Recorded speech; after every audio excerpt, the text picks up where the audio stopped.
Good morning students. बेटा पहले वाली क्लास में हम 3 श्लोकों का अध्ययन कर चुके थे। हमने 3 श्लोक पढ़ लिए थे सुभाषितानी में से। आज हम 4th श्लोक को पढ़ने जा रहे हैं। आप लोग ध्यान से सुनेंगे, अपनी अपनी पुस्तक में देखेंगे। ओके, देखिए, पीत्वा रसम तो कटुकम मधुरम समानम। ऊपर जो बिंदी होती है उसको हम संस्कृत में अनुस्वार कहते हैं। तो उसका उच्चारण कैसे करते हैं हम ध्यान से देखिए। पीत्वा रसम तु कटुकम मधुरम समानम। म की ध्वनि आती है उसमें। ओके, माधुर्यम एव जनन्येन मधुमक्षिमाकाशो संतस्त तथैव समसज्जन दुर्जनानां श्रुत्वा वचः मधुर सुक्त रसम सृजन्ति। देखिए बेटा, बहुत अच्छा श्लोक है ये। इसमें कहा गया है कि मधुमक्षिका का मतलब क्या है बेटा? मधुमक्खी। पीत्वा यानी पी करके, रसो यानी रसम यानी रस को, ठीक है। कटुकम यानी कड़वे, मधुरम समानम मीठे के समान, माधुर्यम मधुरता अर्थात शहद।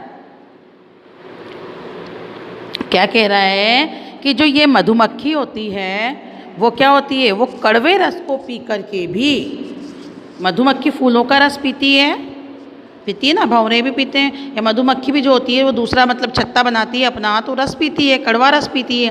और कड़वा रस पी करके जब वो अपना छत्ता बनाती है, आपने देखा हो कई बार गाँव में, कई जगह पेड़ों पे, घरों के बाहर मधुमक्खियों का छत्ता लगा हुआ होता है, तो शहद प्राप्त होता है ना हमें उससे। तो वो क्या करती है? कड़वे रस को पी करके भी क्या करती है? मीठे के समान अर्थात शहद के समान मधुरता को ही उत्पन्न करती है।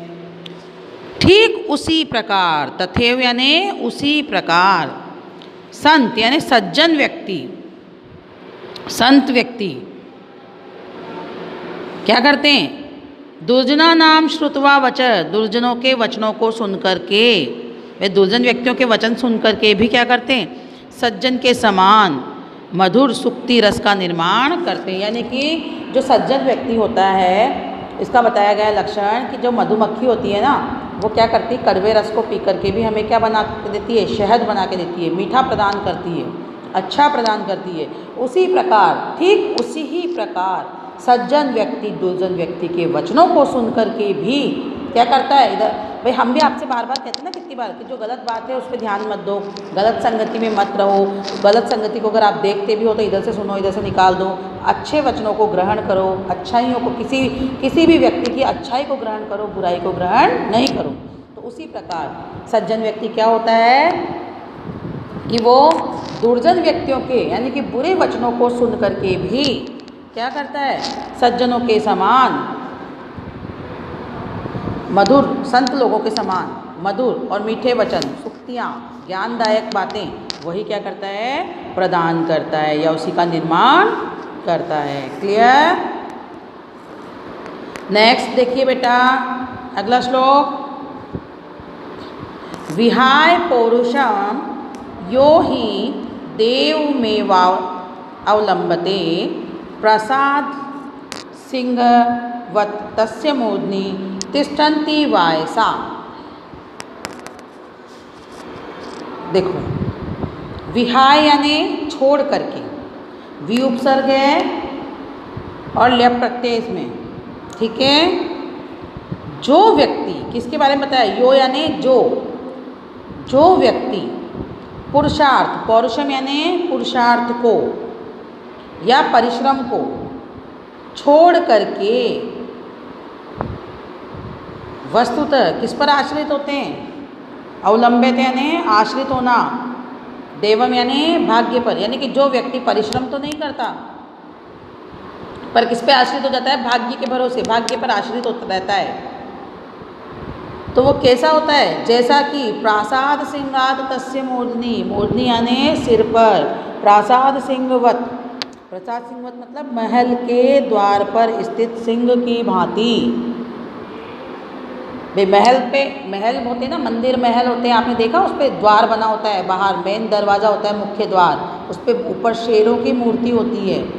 तो ये कहा गया है कि प्रासाद यानी महल के द्वार पर स्थित सिंह की मूर्ति के समान, ऐसी मूर्ति। भाई शेर के ऊपर वैसे तो कौवे नहीं बैठ सकते, पर इसमें क्या कहा, वायसा, जिस पर कौवे बैठे रहते हैं। भाई शेर अगर जीवित शेर है तो उसके ऊपर कौवे की हिम्मत है क्या कि वो बैठ जाए, नहीं बैठ सकता ना। लेकिन इसमें इसको बताया गया कि जो व्यक्ति परिश्रम नहीं करता है, परिश्रम को छोड़ करके भाग्य के भरोसे बैठ जाता है कि जो होगा जो देखा जाएगा। भाई आज आप पढ़ाई नहीं करोगे और आप सोचोगे कि हम पास हो जाएंगे, तो क्या पास हो जाओगे क्या, कि भगवान सब पास कर देगा? तो भगवान थोड़ी लिखेंगे आपके एग्ज़ाम में, कॉपी में लिखोगे तो आप ही। तो इसी प्रकार जो व्यक्ति क्या होता है, मतलब छोड़ करके, किसको, भाग्य के भरोसे, जो व्यक्ति पुरुषार्थ को, परिश्रम को छोड़कर भाग्य पर आश्रित रहते हैं, ऐसा व्यक्ति, उसके समान बताया गया है कि ऐसे चीज़ को महल के द्वार पर स्थित शेर की मूर्ति। भाई महल मकानों के द्वार बनाते हैं, मेन दरवाज़ा बनाते हैं, मुख्य द्वार जो होता है उसके ऊपर शेर की मूर्ति होती है दोनों साइड पर, उस पर बैठे कौवे के समान होते हैं। क्लियर? अगला देखिए, पुष्प पत्र छाया मूल वल्कल दारुबी धन्य महीरूहा येषाम विमुखम यान्ति नार्थिनः। क्या कहा है इसमें कि पुष्प पत्र छाया मूल वल्कल दारुबी, क्या कह रहा है, क्या कहना चाह रहा है, देखो कि ये वृक्ष धन्य है, वो वृक्ष धन्य है, धन्या महीरूहा, कि वो वृक्ष धन्य है जो कैसे, पुष्पम फूलों से, है ना, पर पुष्पों से, पत्रम यानी पत्तों से, फलम यानी फलों से, ठीक है, छाया यानी छाया से, और मूले यानी जड़ों से, वल्कले यानी छाल, जो वृक्ष की छालें होती है ना उनसे, दारुभी यानी लकड़ियों से, जिनके याचक, याचक यानी जो जिनको उन चीज़ों की आवश्यकता होती है, विमुख नहीं होते हैं। मतलब ये कवि कहना चाह रहा है कि वो वृक्ष धन्य है जिस पर फूल भी हैं, पत्ते भी हैं, वृक्ष की छालें भी हैं, लकड़ी भी है, जड़ भी है, सभी कुछ है, जिनके याचक विमुख नहीं होते। भाई किसी को छाया में बैठना है तो वो वृक्ष की छाया के अंदर बैठ सकता है। भाई कोई पेड़ तो है बहुत लंबा है, वो कहते हैं ना, बड़ा भया तो क्या भया जैसे पेड़ खजूर, पंथी को छाया नहीं फल लागे अति दूर। भाई इतना लंबा हो गया, क्या काम का है, उस पर खजूर लग रही है। अब पंछी, मतलब किसी को चलने वाले पंथी को छाया नहीं, तो राह चलते राहगीर को तो छाया मिल ही नहीं रही, क्योंकि इतना लंबा हो गया। भाई कोई वृक्ष है, छोटा है भले, पर अगर घना है, उसके पत्ते हैं उसमें, तो वो छाया के काम आते हैं। उसमें अगर फूल आ रहे हैं तो किसी के काम आते हैं, फल आते हैं तो खाने के काम आते हैं, उसकी अगर लकड़ी मिल रही है तो वो भी किसी न किसी घर में किसी काम आ रही है। तो ऐसा पेड़ धन्य है जिनमें से ये सब चीज़ें हैं, ताकि जिनके याचक, जिनको चाहने वाले, फिर जिसको उसकी जिस चीज़ की आवश्यकता होती है वो विमुख नहीं होता, परेशान नहीं होता, ठीक है, वो उनको कभी निराश नहीं करते। ओके, नेक्स्ट लास्ट श्लोक, चिंतन्या ही विपदाम ये आदावे प्रतिक्रिया न कूप खननम युक्ते प्रदीप्ते वहिन्ना ग्रहे। बहुत अच्छी बात है, चिंतन्या ही विपदाम, आप लोग भी यही करते हो, एग्ज़ाम से पहले हम पूरा साल कहते हैं पढ़ लो बेटा, पढ़ लो बेटा, पर नहीं पढ़ना है, फिर एग्ज़ाम आते टाइम कहते हो कुछ, बस फिर कॉपियों को पलटते हो। तो ये कह रहा है कि चिंतन्या ही विपदाम आदावेव प्रतिक्रिया, यानी कि विपत्ति के पहले ही, विपदा में विपत्ति आने से पहले ही क्या करना चाहिए, चिंतनी आदाव प्रतिक्रिया, मतलब उसके बारे में सोच लेना चाहिए, उसका उपाय सोच लेना चाहिए। भाई यदि हमारे को कोई भी परेशानी आने वाली है तो आने से पहले ही हमें उसके लिए बारे में कोई ना कोई उपाय सोच लेना चाहिए, समझ लेना चाहिए। न कूपखननम युक्तम प्रदीप्ते वैननाग्रहे, ग्रह यानी घर में, वैन यानी अग्नि आग, प्रदीप्ते यानी जल जाने पर, कूप खननम कुआं खोदना बेकार है। तो ये कह रहा है कि कोई भी परेशानी यदि हमें आने वाली है तो उसके पहले ही हमें उसके बारे में डिसीजन ले लेना चाहिए, निर्णय लेना चाहिए कि हमें अब क्या करना है। भाई ये परेशानी आएगी, जैसे कि कोरोना काल हुआ, लॉकडाउन हुआ, तो आपके स्कूल कमेटी ने क्या डिसीजन लिया कि बच्चे परेशान ना हो, बच्चों की पढ़ाई डिस्टर्ब ना हो, इसके लिए हम लोगों को क्या करना चाहिए, ऑनलाइन पढ़ाना चाहिए। उसी प्रकार समय से निर्णय लिया ना, आपकी क्लासेस स्टार्ट कर दी।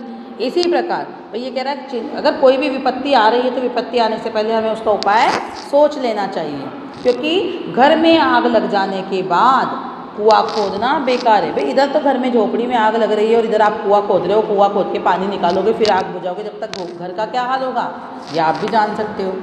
ठीक है, तो दोबारा बता रही हूँ, विपत्ति के पहले ही उसके बारे में सोच लेना चाहिए, विचार कर लेना चाहिए, क्योंकि घर में आग लगने पर कुआं खोदना उचित नहीं है। ये आज अपना चैप्टर पूरा हुआ बेटा, कल मैं आपको उसके क्वेश्चन आंसर्स करवा दूँगी। ठीक है, होमवर्क में आप लोग अपनी अपनी कॉपी में उतारेंगे, शब्दार्थ आपने पहले उतार ही दिए, उसी कॉपी में चैप्टर 1 के क्वेश्चन आंसर्स आप करेंगे। ओके बेटा।